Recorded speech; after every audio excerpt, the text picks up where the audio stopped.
निरंजन अलख निरंजन हो अलख निरंजन।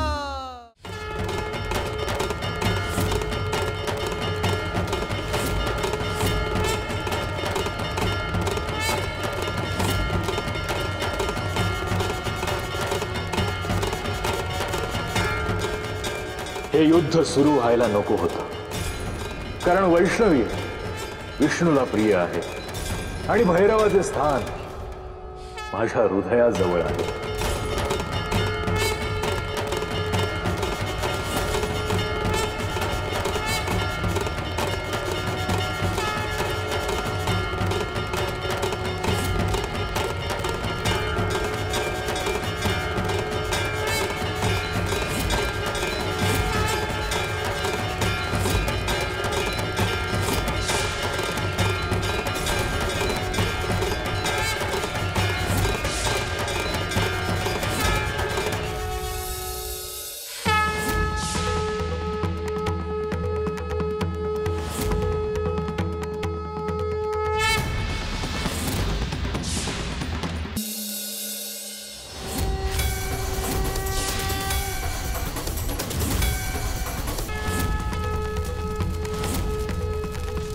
हे रिंगण काढ वैष्णवी। या रिंगणातून तुला कोणीही बाहेर काढू शकत नाही।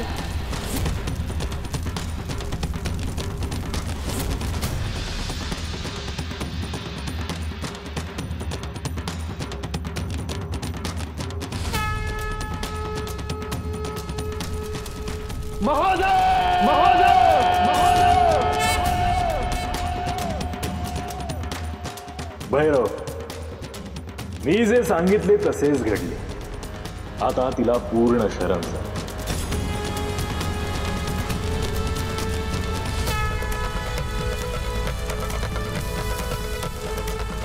वैष्णवी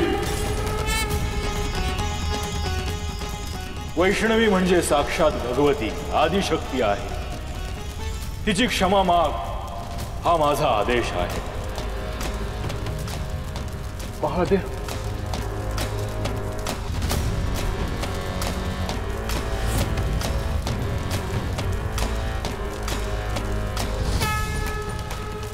मला क्षमा कर वैष्णवी, या अग्निबंधनातून मला मुक्त कर। क्षमा कर मला। भैरव, तुला जेव्हा आवश्यकता असेल तेव्हा मी आणि माझ्या शक्ती तुझ्या सोबत असू, हा माझा आशीर्वाद आहे तुला।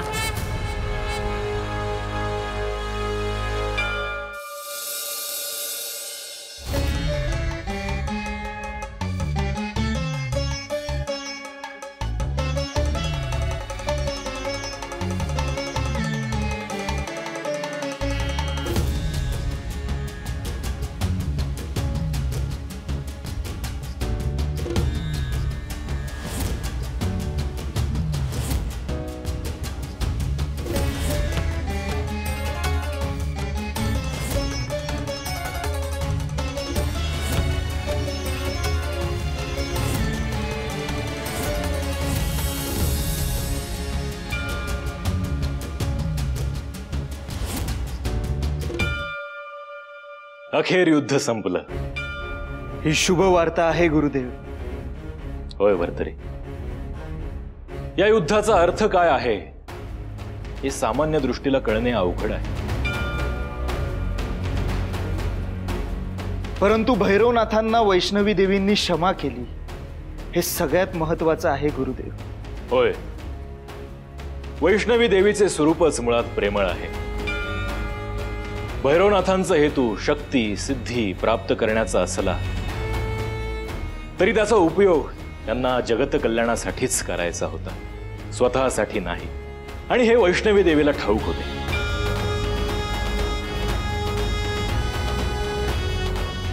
परंतु भैरवनाथांनी वैष्णवी देवीसोबत युद्ध करायला नको होतं ना। ही शिवलीला आहे, कोणी सांगावं ही त्यांचीच लीला असेल। गुरुदेव, आता आपल्याला पुन्हा तप करून मंत्रशक्तीचे तेज वाढवावे लागतील। भरतरीनाथ, ही अखंड प्रक्रिया आहे. अशुभ शक्तींशी दिवस रात्र लढायचे म्हणजे आपले तेज इतके प्रखर हवे की असत्याचा पराभव झालाच पाहिजे.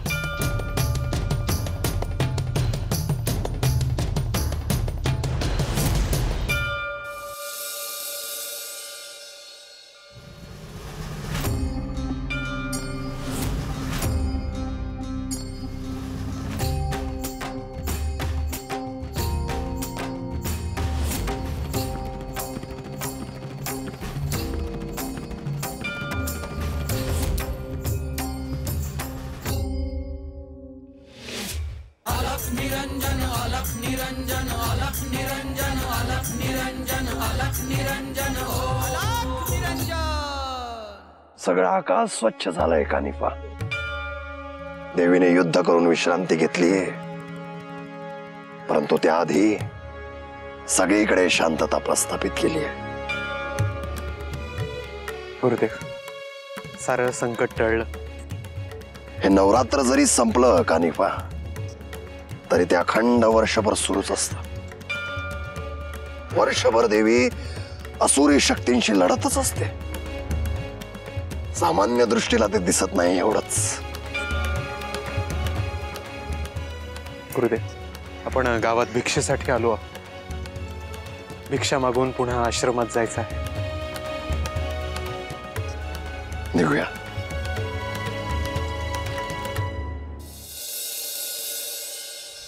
मी काही ऐकणार नाहीये तुमचं. देवीने आपल्याला धन दिलंय, पण हे आपल्याला काय करायचं एवढं? आणि हे एवढं धन आपल्या आवश्यकतेपेक्षा जास्त नाही का? असं काय करता हो तुम्ही? लक्ष्मी स्वतःहून चालत आली आपल्या घरी आणि तुम्ही डावलताय तिला? हे बघ सुमन, मी देवीकडे भक्ती मागितली, ज्ञान मागितलं, दुसरं काही मागितलं नाही. केशव, आहेस का रे घरात? मी हे गाठोडं ठेवून येते भरकन. अरे अण्णा, या बसा. केशव, मी तुझा एवढा अपमान केला तरी तू माझं स्वागत करतोस? अण्णा, अहो अतिथी देवो भव असं आपल्याकडे म्हणतात, आणि तुम्ही देवासमानच आहात.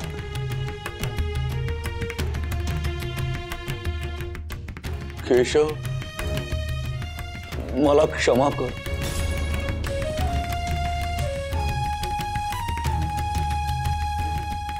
बहिणी, तुम्ही मला क्षमा करा.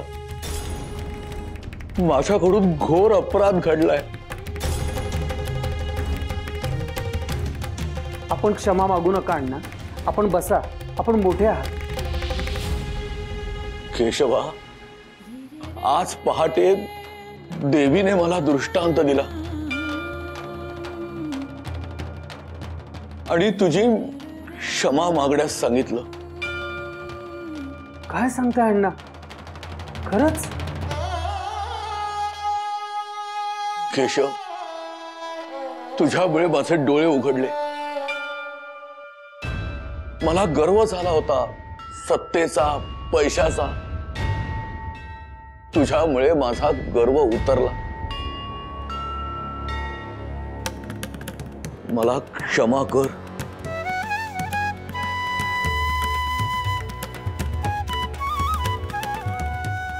नाही असं हात जोडू नका. हे हात जोडायचे ते फक्त देवी समोर, बाकी कुणा पुढे नाही.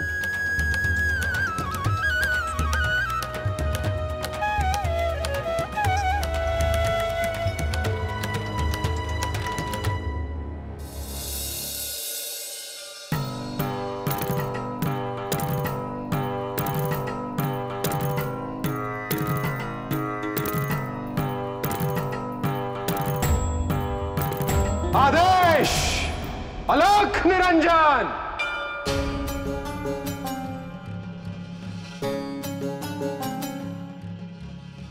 अहो, बाहेरून आवाज आलाय. हो का? तुमचं लक्ष नाहीये का?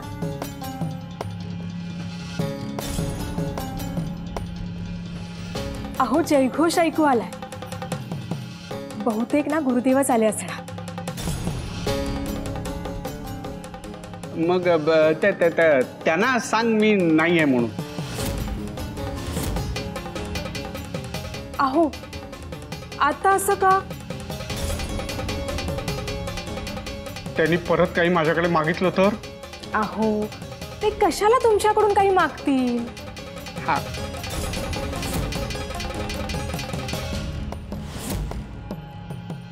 तुझ्या हातात काय येते? आतमध्ये आवाज ऐकू आला ना, गुरुदेवच असतील म्हणून मग भिक्षा घेऊनच आले. एवढी? अहो ते आपल्या अंगणात आलेत हेच आपलं महत्भाग्य. बरं बरं, पण मी काय म्हणतो, त्यातून तू थोडं पीठ कमी केलंस तर? अहो आज मी जेवत नाही म्हणजे ते वाचेल. हा त्यांना देताना असं मागे पुढे नका बघू. बर बर जा, पण त्यांनी विचारलं तर सांग मी नाहीये म्हणून. हा चल माधव. हा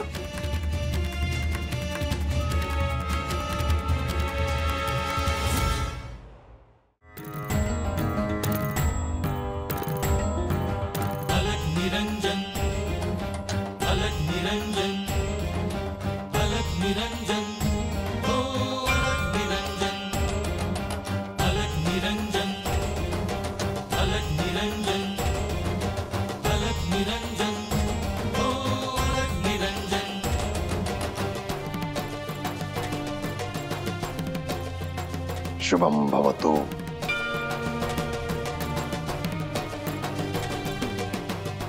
माई सगळं कुशल आहे ना? होय गुरुदेव.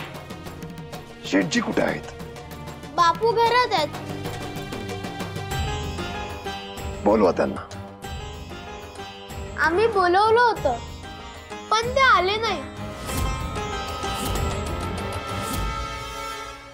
मी बोलावते.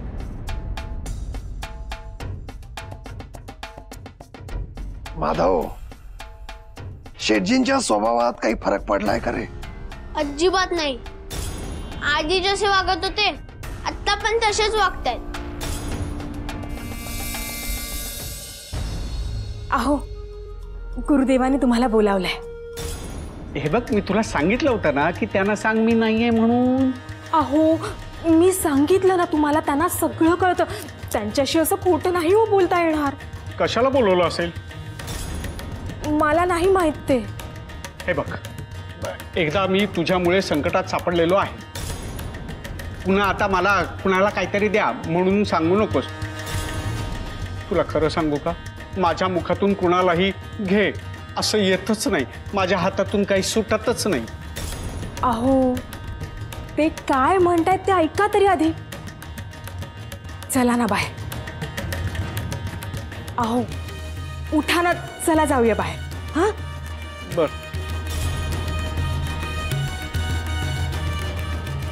चला. या या या या या या काय म्हणताय? कसे आहात? शेठजी, तुम्हाला एक सूचना देतो. अरे देवा, तुम्ही सांगणार म्हणजे काहीतरी संकटच असणार.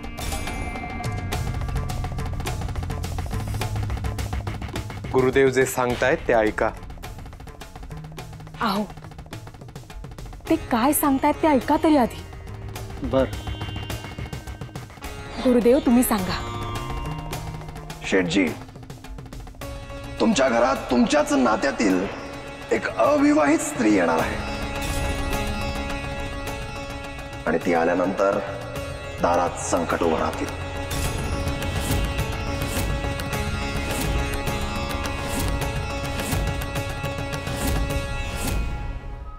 गुरुदेव आत्ताच एका संकटातून बाहेर आलो. आता परत कोणतं संकट नको. माई, आयुष्य म्हणजे सुख आणि दुःख, ते तरी येणारच. त्यापासून आपल्याला दूर कसं जाता येईल?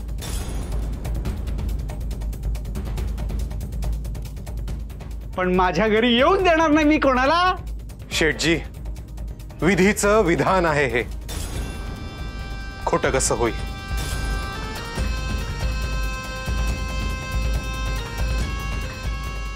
तुमच्यावर गुरुकृपा आहे, काळजी करू नका.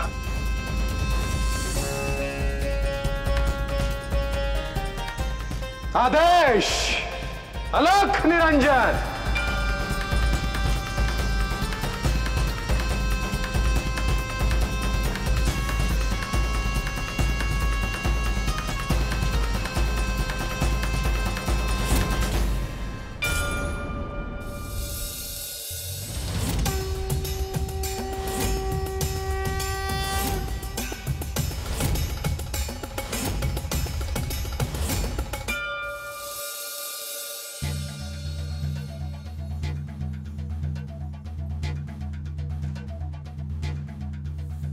असं कोण येणार असेल ग जिच्यामुळे आपल्यावर संकट येणार आहे?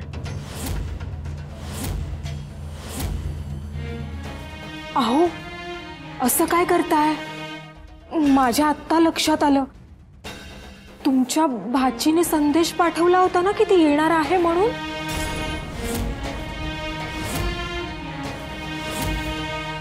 हो, आठवलं.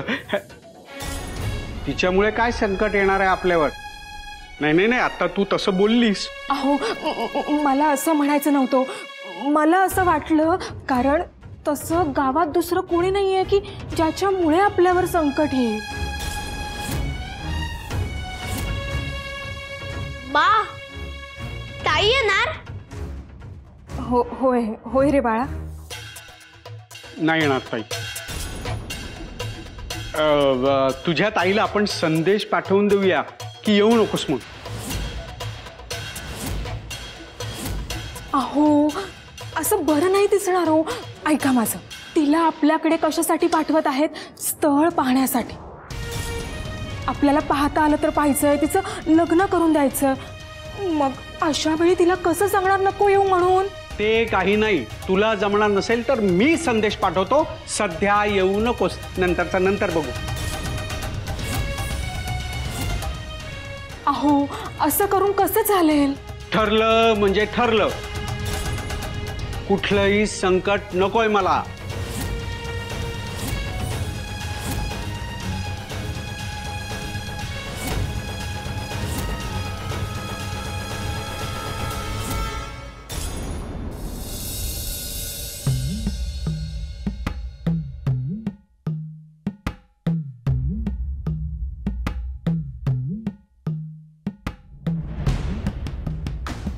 काय झालं गुरुदेव?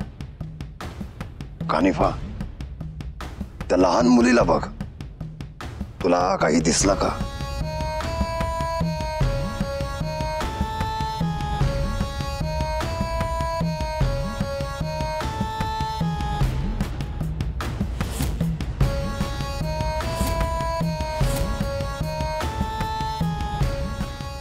होय गुरुदेव. त्या बालिकेला ठाऊक नाही, काही दिवसातच अकाली मृत्यू योग आहे तिचा. गुरुदेव, आपण तिच्यासाठी काही करूयात का? ज्या अर्थी ती आपल्या दृष्टीस पडली आहे त्या अर्थी त्याला निश्चित काहीतरी कारण आहे कानिफा.